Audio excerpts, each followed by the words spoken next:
Well, the time has come. This is the last reading ritual for the year 2020. I want to thank everyone who stayed with us and enjoyed the stories and the different books that I have been able to share with you.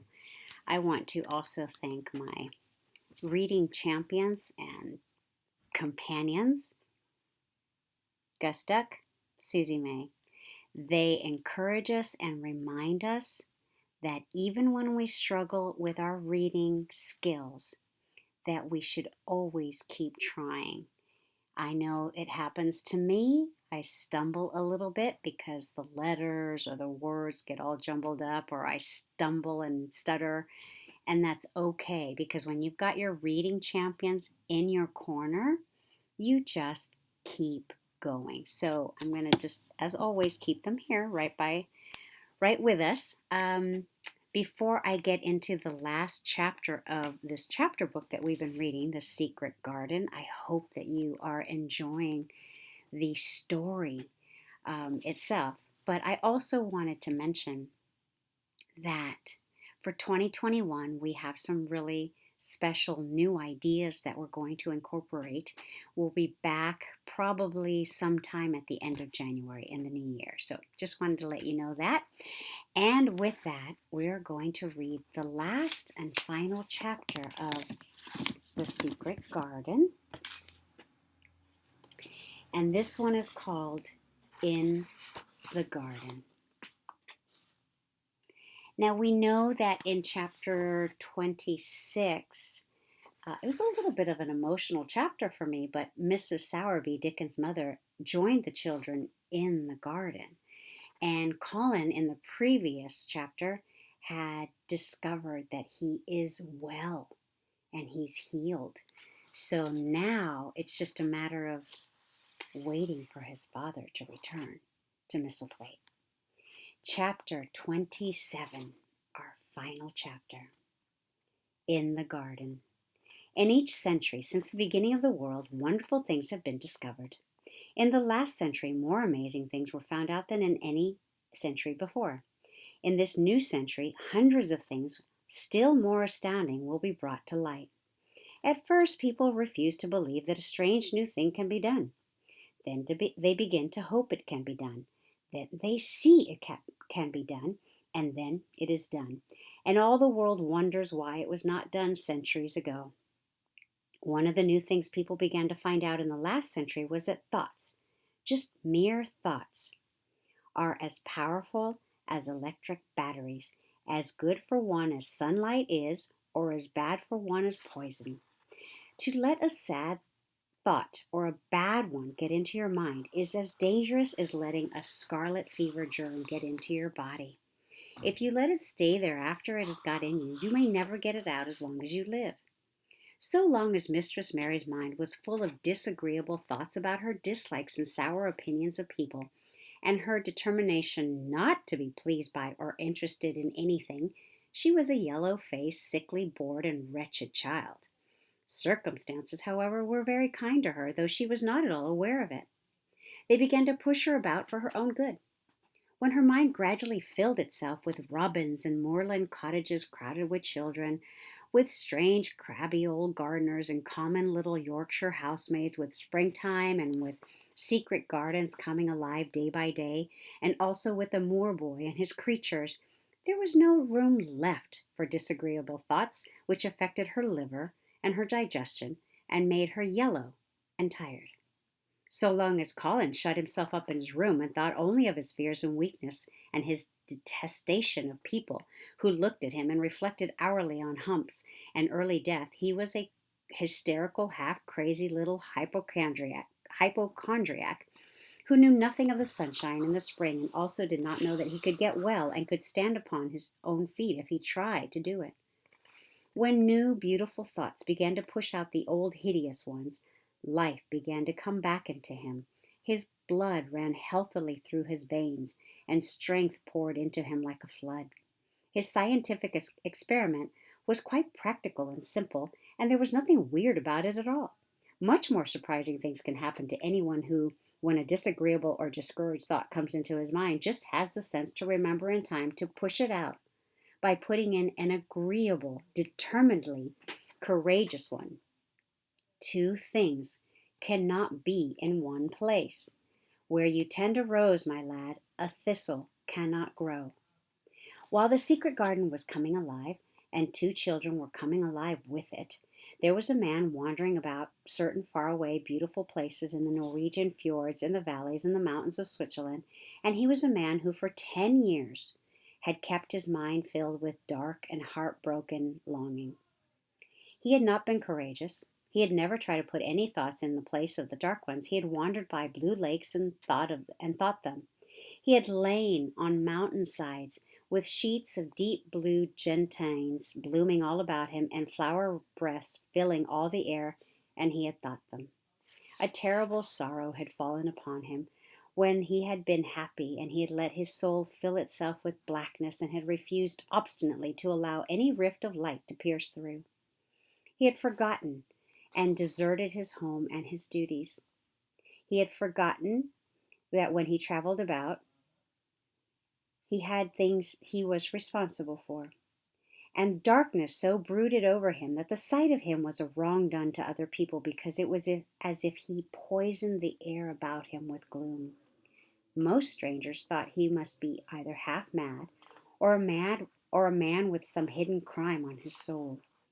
He was a tall man, or a man with some, whoops, sorry. He was a tall man with a drawn face and crooked shoulders, and the name he always entered on hotel registers was Archibald Craven, Misselthwaite Manor, Yorkshire, England. He had travelled far and wide since the day he saw Mistress Mary in his study, and he told her she might have her bit of earth. He had been in the most beautiful places in Europe, though he had remained nowhere more than a few days. He had chosen the quietest and remotest spots. He had been on the tops of mountains whose heads were in the clouds, and he had looked down on other mountains when the sun rose and touched them with such light as it made it seem as if the world were just being born. But the light had never seemed to touch himself until one day when he realized that for the first time in 10 years a strange thing had happened. He was in a wonderful valley in the Austrian Tyrol, and he had been walking alone through such beauty as might have lifted any man's soul out of shadow. He had walked a long way, and it had not lifted his. But at last he had felt tired and had thrown himself down to rest on a carpet of moss by a stream. It was a clear little stream which ran quite merrily along its narrow way through the luscious, damp greenness. Sometimes it made a sound rather like a very low laughter as it bubbled over and round stones. He saw birds come and dip their heads to drink in it, and then flick their wings and fly away. It seemed like a thing alive, and yet its tiny voice made the stillness seem deeper. The valley was very, very still. As he sat gazing into the clear running of water, Archibald Craven gradually felt his mind and body both grow quiet as the valley itself. He wondered if he were going to sleep, but he was not. He sat and gazed at the sunlit water, and his eyes began to see things growing at its edge. There was one lovely mass of blue forget-me-nots growing so close to the stream that its leaves were wet, and at these he found himself looking as he remembered he had looked at such things years ago. He was actually thinking tenderly how lovely it was, and what wonders of blue its hundreds of little blossoms were. He did not know that just that simple thought was slowly filling his mind. Filling it with other things were softly pushed aside. It was as if a sweet, clear spring had begun to rise in a stagnant pool and had risen and risen until at last it swept the dark water away. But of course he did not think of this himself. He only knew that the valley seemed to grow quieter and quieter as he sat and stared at the bright, delicate blueness. He did not know how long he sat there or what was happening to him, but at last he moved as if he were awakening, and he got up slowly and stood on the moss carpet, drawing a long, deep, soft breath and wondering at himself. Something seemed to have been unbound and released in him very quietly. "What is it?" he said, almost in a whisper, and he passed his hand over his forehead. I feel I almost feel as if I were alive. I do not know enough about the wonderfulness of undiscovered things to be able to explain how this had happened to him. Neither does anyone else yet. He did not understand it all himself. But he remembered this strange hour months afterward when he was at Misselthwaite again, and he found out, quite by accident, that on this very day Colin had cried out as he went into the garden, "I'm going to live forever and ever and ever." This singular calmness remained with him the rest of the evening, and he slept a new, purposeful sleep, but it was not with him very long.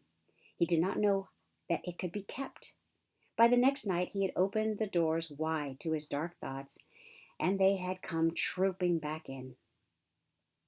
He left the valley and went on his wandering way again, but strange as it seemed to him, there were minutes, sometimes half hours, that, without his knowing why, the black burden seemed to lift itself again, and he knew he was living. He was a living man, not a dead one. Slowly, slowly, for no reason that he knew of, he was coming alive with the garden. As the golden summer changed into a deep golden autumn, he went to the lake of Como. There he found the loveliness of a dream. He spent his days upon the crystal blueness of the lake, and he walked back into the soft, thick verdure of the hills, and tramped until he was so tired so that he might sleep. But by this time he had begun to sleep better. He knew, and his dreams had ceased to be a terror to him. Perhaps, he thought, perhaps my body is growing stronger. It was growing stronger, but because of the rare, peaceful hours when his thoughts were changed, his soul was slowly growing stronger too. He began to think of Misselthwaite and wonder if he should not go home. Now and then he wondered vaguely about his boy and asked himself what he should feel when he went and stood by the carved four-posted bed again and looked down at the sharply chiseled ivory-white face while it slept and the black lashes rimmed so startlingly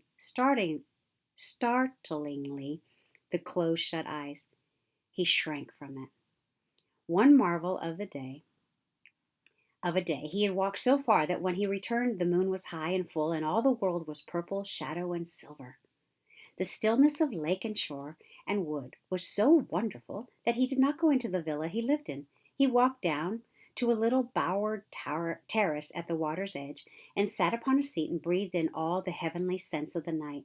He felt the strange calmness stealing over him, and it grew deeper and deeper until he fell asleep.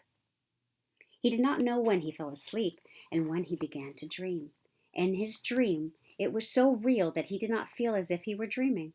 He remembered afterward how intensely wide awake and alert he had thought he was. He thought that as he sat and breathed in the scent of the late roses and listened to the lapping of the water at his feet, he heard a voice calling. It was sweet and clear and happy and far away. It seemed very far, but he heard it as distinctly as if it had been right at his very side. "Archie, Archie, Archie," it said, and then again, sweeter and clearer than before, "Archie, Archie." He thought he sprang to his feet, not even startled. It was such a real voice, and it seemed so natural that he should hear it.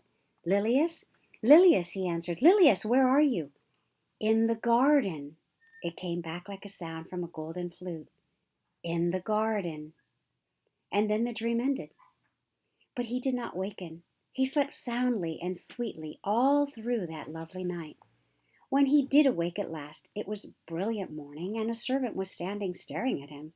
He was an Italian servant, and was accustomed, as all servants of the villa were, to accepting without question any strange thing his foreign master might do.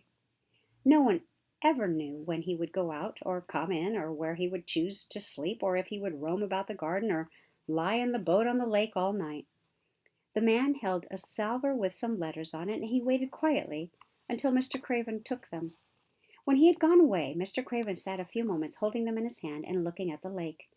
His strange calm was still upon him, and something more, a lightness, as if the cruel thing which had not happened as he thought, as if something had changed. He was remembering the dream, the real dream. "In the garden," he said, wondering at himself. "In the garden. But the door is locked, and the key is buried deep. When he glanced at the letters a few minutes later, he saw that one lying at the top of the rest was an English letter, and it came from Yorkshire. It was directed in a plain woman's hand, but it was not a hand he knew. He opened it, scarcely thinking of the writer, but the first words attracted his attention at once. Dear Sir, I am Susan Sowerby, that made bold to speak to you once on the moor. It was about Miss Mary I spoke. I will make bold to speak again, sir. Please, sir, I would come home if I was you. I think you would be glad to come home, and if you'll excuse me, sir, I think your lady would ask you to come if she was here. Your obedient servant, Susan Sowerby. Mr. Craven read the letter twice before he put it back in the envelope. He kept thinking about the dream. I will go back to Misselthwaite, he said. I'll go at once. And he went through the garden to the villa and ordered Pitcher to prepare for his return to England. In a few days he was in Yorkshire again, and on his long railroad journey he found himself thinking of his boy as he had never thought about him in all the 10 years past. During those years he had only wished to forget him. Now, though he did not intend to think about him, memories of him constantly drifted into his mind. He remembered the black days when he had raved like a madman because the child was alive and the mother was dead. He had refused to see him, and when he had gone to look at him, at last, it had been such a weak, wretched thing that everyone had been sure it would die in a few days. But to the surprise of those who took care of him, the days passed, and he lived, and then everyone believed it would be a deformed and crippled creature. He had not meant to be a bad father, but he had not felt like a father at all. He had supplied doctors and nurses and luxuries, but he had shrunk from the mere thought of the boy and had buried himself in his own misery. The first time after a year's absence he returned to Misselthwaite, and the small, miserable-looking thing languidly and indifferently lifted to his face the great gray eyes with black lashes round them, so like and yet horribly unlike the happy eyes he had adored, he could not bear the sight of them and turned away pale as death. After that he scarcely ever saw him except when he was asleep, and all he knew of him was that he was a confirmed invalid with a vicious, hysterical, half-insane temper. He could only be kept from furies dangerous to himself by being given his own way in every detail. All this was not an uplifting thing to recall, but as the train whirled him through the mountain passes and golden plains, the man who was coming alive began to think in a new way, and he thought long and steadily and deeply. Perhaps I've been wrong for 10 years, he said to himself. 10 years is a long time. It may be too late to do anything, quite too late. What have I been thinking of? Of course, this was the wrong magic to begin by saying too late. Even Colin could have told him that, but he knew nothing of magic, either black or white.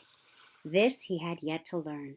He wondered if Susan Sowerby had taken courage and written to him only because the motherly creature had realized that the boy was much worse, was fatally ill.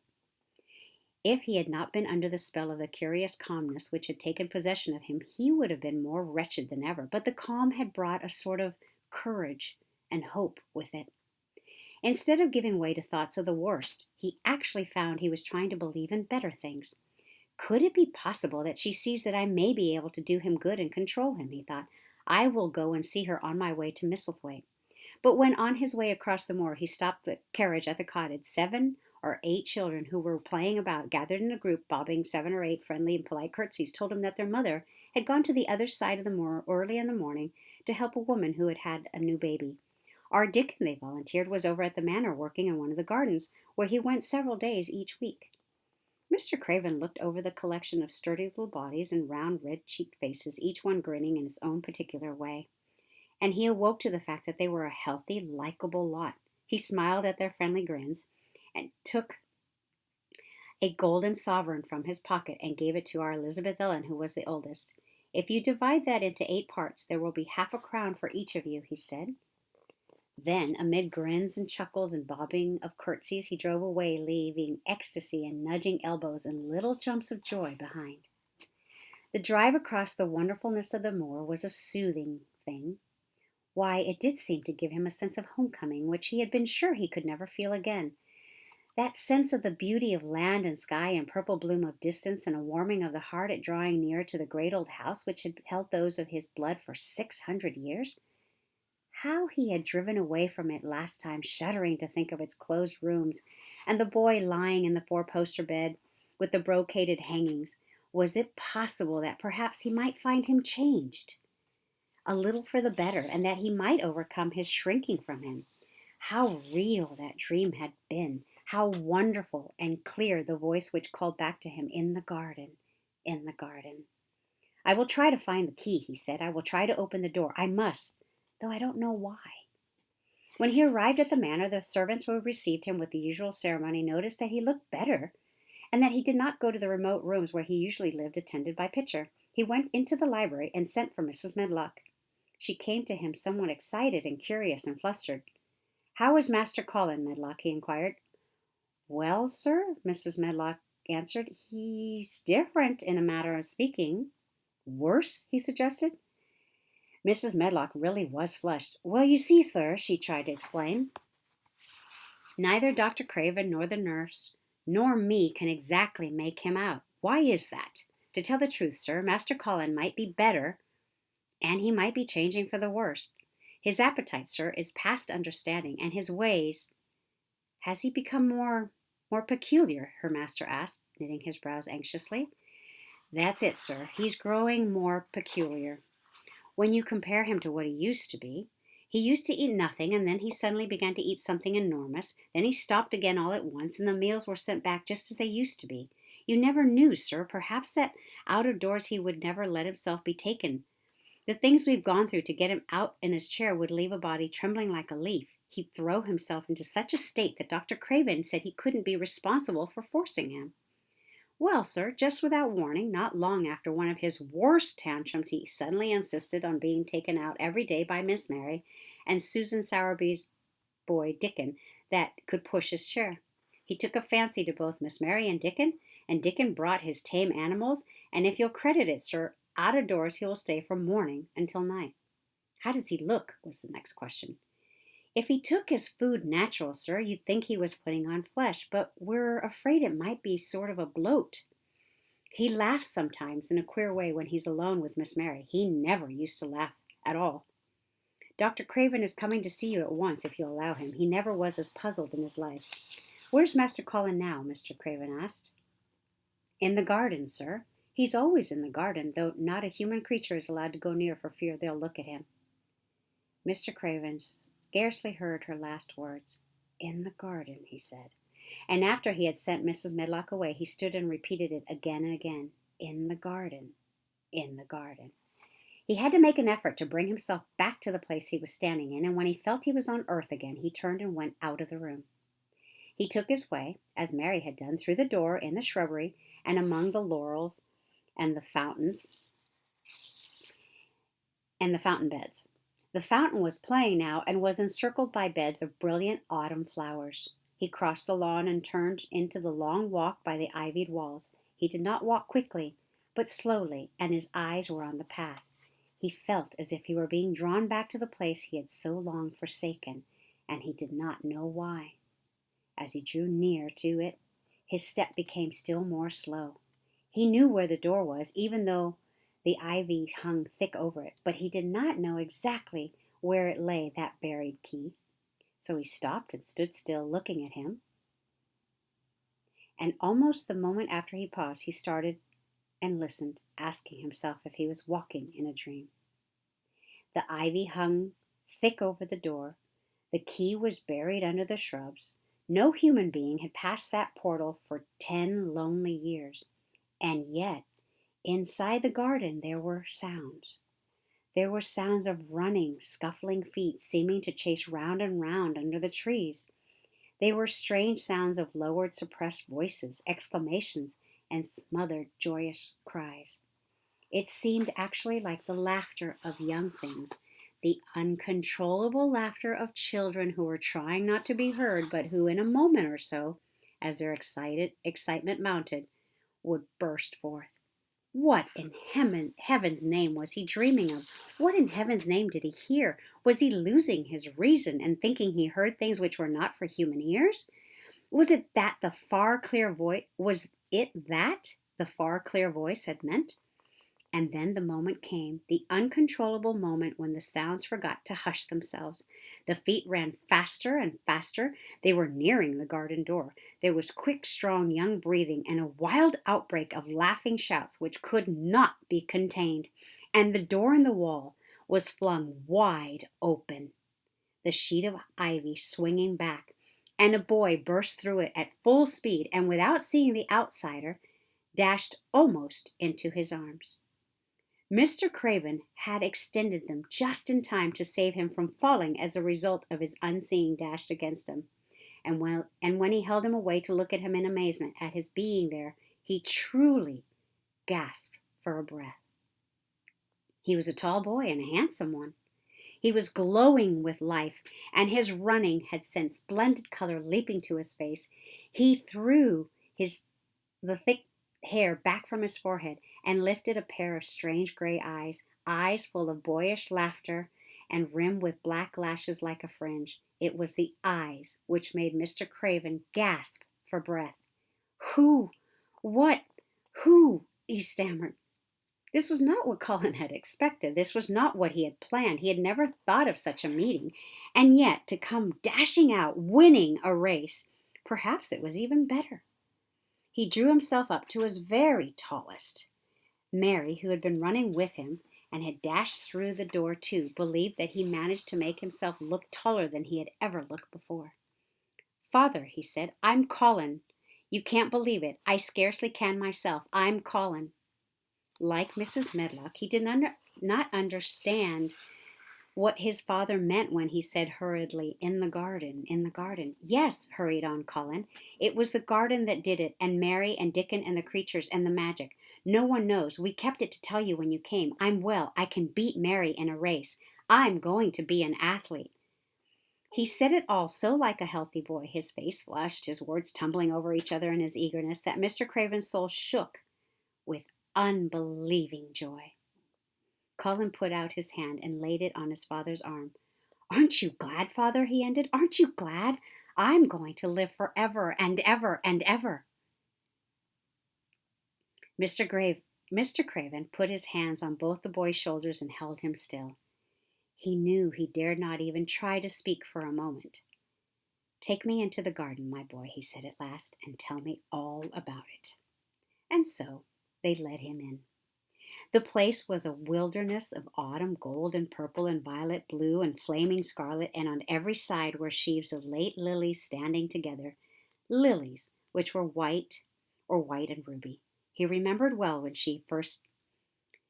the first of them had been planted, that just at this season of the year their late glories should reveal themselves. Late roses climbed and hung, clustered, and the sunshine deepening the hue of the yellowing trees made one feel that one stood in an embroidered temple of gold. The newcomer stood silent, just as the children had done when they came into its grayness. He looked round and round. "I thought it would be dead," he said. "Mary thought so at first," said Colin, "but it came alive." Then they sat down under their tree, all but Colin, who wanted to stand while he told the story. It was the strangest thing he had ever heard, Archibald Craven thought, as it poured forth in headlong boy fashion. Mystery and magic and wild creatures, the weird midnight meeting, the coming of the spring, the passion of insulted pride, which had dragged the young Rajah to his feet to defy old Ben Weatherstaff to his face, the odd companionship, the play acting, the great secret so carefully kept.